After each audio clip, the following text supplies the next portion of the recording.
नमस्कार। आपका अखबार के इस अंक में आपका स्वागत है। मैं हूं प्रदीप सिंह। हिंदी की एक फिल्म आई थी अर्थ, जिसका एक गीत था, बल्कि कहें गज़ल जो है वो जगजीत सिंह की गज़ल है। तुम जो इतना मुस्कुरा रहे हो, क्या गम है जिसको छुपा रहे हो। उसी की दो लाइनें हैं। रेखाओं का खेल है मुकद्दर, रेखाओं से मात खा रहे हो। इसको अगर पैरोडी बनाकर राजनीति में लाना हो, ख़ासतौर से चुनावी राजनीति में, और फिर उसको बिहार की राजनीति पर चस्पा करना हो, तो कह सकते हैं कि केमिस्ट्री का खेल है चुनाव, केमिस्ट्री से मात खा रहे हो।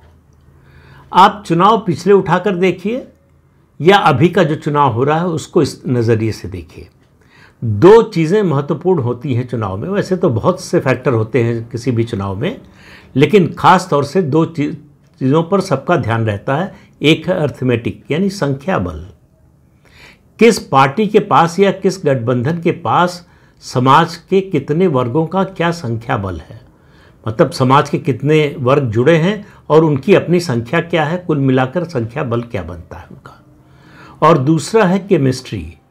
इसका इस्तेमाल बहुत होता है चुनावी राजनीति में, और मैं इसको अंग्रेजी के इस शब्द को रिप्लेस करना चाहता हूँ सामंजस्य से, कि आपस में सामंजस्य कितना है। केवल अर्थमेटिक से या केवल संख्या बल से चुनाव के नतीजे पर असर नहीं पड़ता जब तक सामंजस्य न हो। उसका भी उदाहरण दूंगा और सामंजस्य का भी उदाहरण दूंगा। आप देखिए कि 2005 से जब से भाजपा और जेडीयू यानी नीतीश कुमार और भाजपा साथ आए, दोनों की केमिस्ट्री पर आप नज़र डालिए तो 2005 का चुनाव, 2010 का चुनाव, 2010 में ये केमिस्ट्री या ये सामंजस्य जो है पीक पर था, अपने सर्वोत्तम शिखर पर था अपने। तो नतीजा देख लीजिए, एनडीए को 206 सीटें मिली थी 243 में से। उसके बाद आप इसका उदाहरण देखिए कि 2020 का चुनाव, 2020 में संख्या जो 2010 में थी वही 2020 में थी, बल्कि कुछ बढ़ी हुई थी, कुछ छोटे दल आ गए थे। इसके बावजूद उस तरह का सामंजस्य नहीं था जैसा 2010 में था। जेडीयू और भाजपा में आपसी परस्पर जो है अविश्वास का भाव था, और उस भाव को बढ़ाया चिराग पासवान ने। जिस तरह से जेडीयू के खिलाफ, नीतीश कुमार के खिलाफ कैंपेन किया, जेडीयू को आशंका थी, उनको शक था कि ये बीजेपी करवा रही है। दूसरा फैक्टर था कि 2020 के चुनाव में बिहार का सवर्ण मतदाता नीतीश कुमार से नाराज था, तो इसलिए भी उस तरह का सामंजस्य नहीं था। उसने खुलकर वोट किया बीजेपी के लिए, लेकिन जेडीयू के लिए उस तरह से वोट नहीं किया। तो बीजेपी जेडीयू गठबंधन बनने के बाद पहली बार जेडीयू नंबर 2 की पार्टी बन गई। तो और पूरे बिहार की बात करें तो वो नंबर 3 की पार्टी बन गई। 2015 का उदाहरण बहुत से लोग देते हैं कि अर्थमेटिक से जीत गए। मेरा मानना है कि उसमें अर्थमेटिक यानी संख्या बल और सामंजस्य दोनों था। उसकी अर्थमेटिक केमिस्ट्री में इसलिए बदल पाई कि दोनों पार्टियों का उद्गम स्थल एक ही था, दोनों जनता दल से निकले हुए थे। तो ऐसा नहीं था कि वो बेमेल गठबंधन था। सामाजिक स्तर पर जरूर बेमेल था, क्योंकि यादवों से परेशान थे अति पिछड़े, और अति पिछड़ों के नेता थे नीतीश कुमार। तो उन्होंने, अति पिछड़ों ने लालू प्रसाद यादव, जो मंडल कमीशन की रिपोर्ट आने के बाद, मंडल के लागू होने के बाद पिछड़ों के सबसे बड़े नेता बनकर उभरे, उनके साथ नहीं गया, नीतीश कुमार के साथ गया। यादवों के अत्याचार से बचने के लिए उनको लगा कि नीतीश कुमार उनको सुरक्षा दे सकते हैं, और ऐसा ही हुआ भी।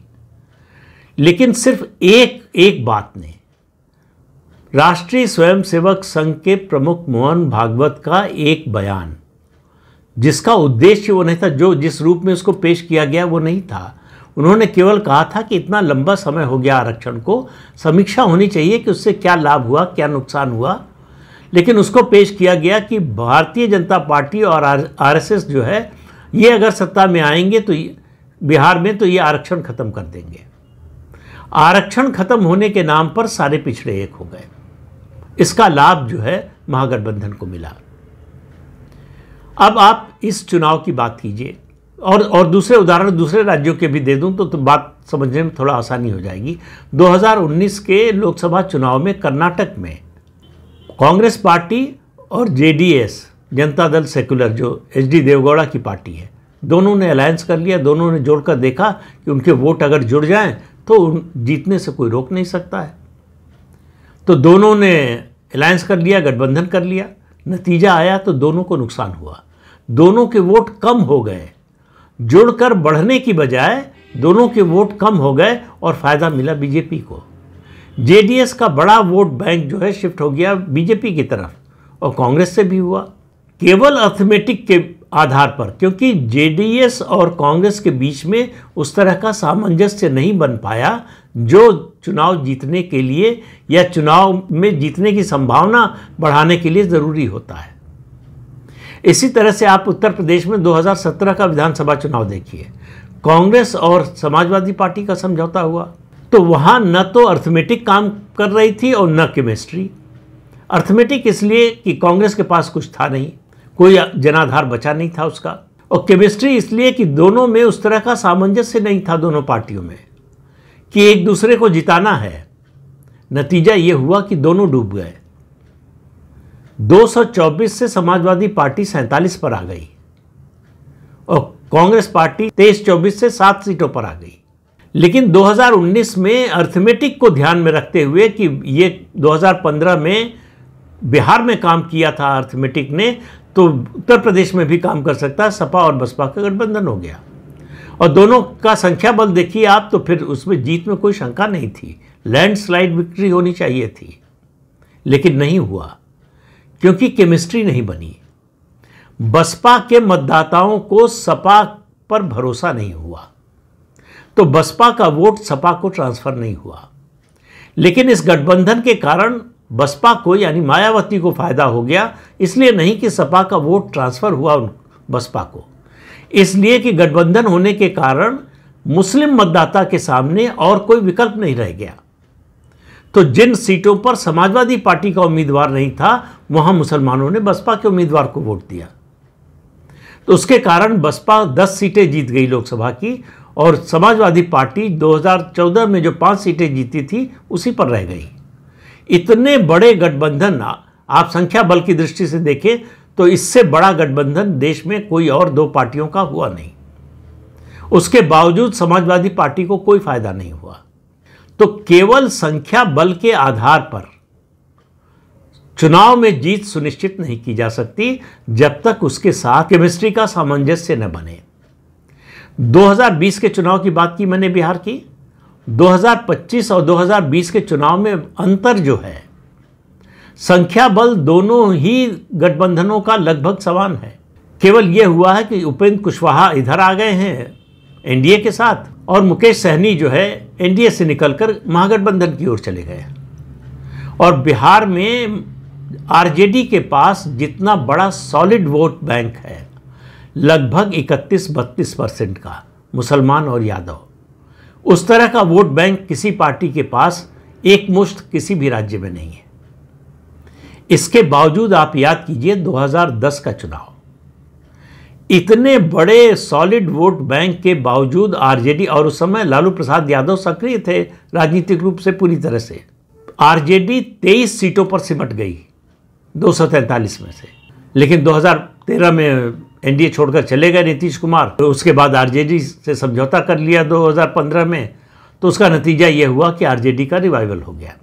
लेकिन एक और चीज़ पूरे देश में पिछले जो है 10-12 सालों में, खास तौर से मोदी के आने के बाद से, थोड़ा पहले से शुरू हुआ था लेकिन मोदी के आने के बाद से ये फिनोमेना बहुत तेज़ हो गया है, महिला मतदाताओं का। महिलाएं पुरुषों की तुलना में ज़्यादा बढ़ चढ़कर मतदान में हिस्सा ले रही हैं, और महिलाओं का रुझान बीजेपी और जो बीजेपी के साथ है उन पार्टियों की ओर है। मैं बिल्कुल बिहार की स्थिति जानते हुए भी कह रहा हूँ, बिहार में महिला मतदाताओं की पहली पसंद नीतीश कुमार है। इसके बावजूद 2020 में सामंजस्य नहीं बना और 2015 में एनडीए से अलग होकर आरजेडी के साथ चले गए नीतीश कुमार। महिला वोटों की संख्या उनकी पार्टी की घट गई। तो बीजेपी और नीतीश कुमार, बीजेपी और जेडीयू मिलते हैं तो महिला मतदाताओं का पूरा रुझान पूरी तरह से एनडीए की तरफ से एनडीए की तरफ होता है। अब कोई भी वर्ग जो है 100% किसी के लिए वोट नहीं करता है। तो ये नहीं कह सकते कि महिलाओं का सारा वोट जो है एनडीए को ही मिलेगा, लेकिन महिलाओं के वोट का बहुमत और बड़ा बहुमत एनडीए को मिलेगा और इस बार और ज़्यादा मिलने वाला है। सरकार की योजनाएं और प्रधानमंत्री नरेंद्र मोदी और नीतीश कुमार का साथ और बीजेपी और जेडीयू का जो सामंजस्य है और उसके जो छोटे दल साथी दल हैं उनके बीच में जिस तरह की केमिस्ट्री बनी हुई है, वो बताती है कि ये चुनाव एनडीए बड़े बहुमत से जीतने जा रहा है, बड़ी संख्या में उसकी सीटें आने वाली हैं। और मैं पहले कह चुका हूं कि इस चुनाव की तुलना अगर किसी चुनाव से पिछले की जा सकती है तो वो 2010 का चुनाव है। क्या वहां तक एनडीए पहुंचेगा, ये एक बड़ा प्रश्न है। लेकिन एनडीए 2020 में जहां था उससे बहुत आगे जाता हुआ दिखाई दे रहा है। अब तेजस्वी यादव की क्या दिक्कत है? तेजस्वी यादव के पास इतना बड़ा वोट बैंक होते हुए कांग्रेस उनके अलायंस में है, लेकिन अलायंस का पार्टनर उनकी टांग खींचने का काम करता है। 2020 में भी किया। 2020 में बिहार के मतदाताओं ने तेजस्वी यादव को लगभग सत्ता के दरवाजे तक पहुंचा दिया था, लेकिन कांग्रेस ने टांग पकड़कर खींच लिया। उस बार खींचने का इरादा नहीं दिख रहा था सार्वजनिक रूप से, कम से कम इस बार साफ साफ नजर आ रहा है। कांग्रेस की पूरी कोशिश है कि आरजेडी कमजोर हो, क्योंकि कांग्रेस को लग रहा है कि बिहार में अगर उसको फिर से उठकर खड़ा होना है तो आरजेडी का कमजोर होना जरूरी है। तो इसलिए आप देखिए, राहुल गांधी का प्रचार देखिए, कांग्रेस पार्टी का प्रचार देखिए, वो भारतीय जनता पार्टी जेडीयू से ज्यादा नुकसान पहुंचा रहा है आरजेडी को। तो गठबंधन तो है और संख्या बल देखें अगर गठबंधन का तो बहुत बड़ा है, लेकिन केमिस्ट्री की कमी है, सामंजस्य की कमी है। और तेजस्वी यादव मेरा मानना है कि अपनी पीक पार कर चुके हैं। 2020 उनका शिखर था, उनके राजनीतिक सफर का वो शिखर था। उससे अब वो नीचे ही आना है और आ रहे हैं। और इसका सबसे बड़ा प्रमाण 2024 का लोकसभा चुनाव है। 40 में से सिर्फ 4 सीटें जीते, यही गठबंधन था।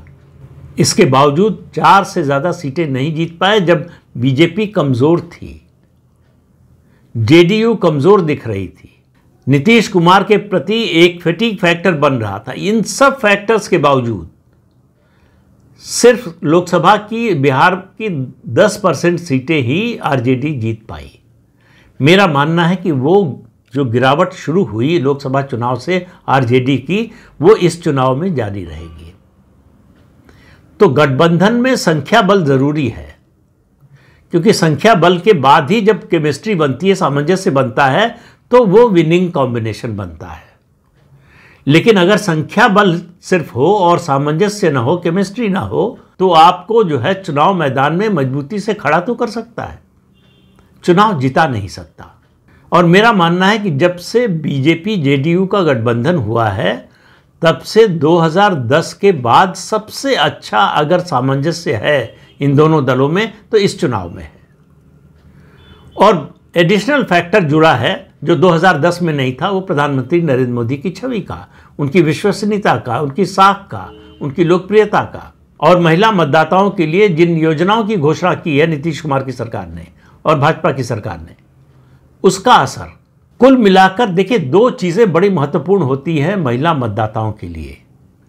एक आर्थिक स्वतंत्रता और उससे बड़ी कानून व्यवस्था, कि उनका जीवन सुरक्षित रहे, उनके बच्चों का जीवन, उनके परिवार के लोगों का जीवन सुरक्षित रहे और इज्जत सुरक्षित रहे।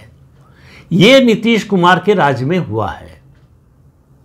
इसलिए आरजेडी की तरफ बिहार की ज़्यादातर महिला मतदाता, केवल आप मुस्लिम और यादव महिला मतदाताओं को छोड़ दें, वहाँ भी कन्फ्यूजन है। ऐसा नहीं है कि वहाँ मतैक है 2015 या 2020 जैसा।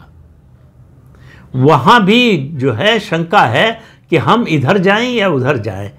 छोटा सा वर्ग है, बहुत बड़ा वर्ग नहीं है, लेकिन है। मन में ये शंका उठ रही है कि क्या आरजेडी के साथ जाने से भला होगा या एनडीए के साथ जाने में ज़्यादा अच्छा होगा।